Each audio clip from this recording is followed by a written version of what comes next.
پنځه شپږ ورځې کې به د دې ځایه سلام مارچ روانوو که څوک پر سکوټر زموږ سره ځي خو موږ ورته تیار یو که موټر لري موټر دې م راوباسي دغه یو سل یو نیم سل دوه سوه لیټره دې پر ځان تاوان کړي چې د وخت دپاره دا مطالبه موږ در لاسه ورسوو دلته په چمن کې چې کومې خبرې روانې دي دا د بلګیډیر او د ډي سي په خوله کې خوند نه کوي چې وایي چمنو بولدک هیله کوو موږ هم دا وایو چې چمنو بولدک دا خلک هیله کوي دوې میاشتې ما بعد یا درې میاشتې ما بعد بیا حمله در باندې کوي موږ به د اسلام آباد څخه د څلوېښتو د پنځوسو کالو خبره راوړو په دوې میاشتې وو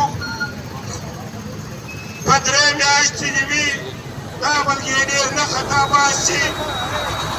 یوه ورځ به هیله کوو یې دویمه ورځ به بعد بیا پر شا وغورځېږي درېیمه ورځ به بعد د دهشتګردانو پلان درته جوړ کړي بیا د مازن پر ګلۍ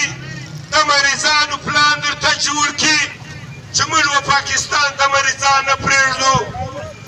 بیا د مازن ګلۍ در باندې بنده کړي خو زموږ د وطن کم تجار چې بایرل نه د مازن پر ګلۍ اوړي یا راوړي هغه په خپل ځان نه پوهېږي په خپله بېعزتیا نه پوهېږي دا دې واضح هر تجار واوري چې د مازن پر ګلۍ چې کومې سپۍ انټریانې سوي یا مې پټې اړولي په یو نیم لکو په دوه لکه دا شنخته کارټونه به ټوله بنا کېږي دا بیا نه پرېږدي دا شنخته کارټونه هم در بنا کوي پر دې دوی زړه مشو کوئ چې موږ د مازن پر ګلۍ واوښتو تجارت له یا راواوښتو د دې پرلته مابعد به هغه خلکو سره خبره وکړي چې بیا به په نادره کې زموږ تجار ناست وي زموږ کانټینر والا به ناست وي چې زما شناخته کارت پر څه شي بلاک دی ولې بلاک دی دا واضح زه به دې تجارانو ته وایم چې بیا به مې د شناخته کارت کف په دې ستړو اخته کوي بیا چې کوم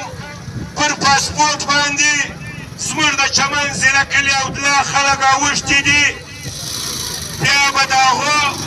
شناخته کارتونه مور بلا کوي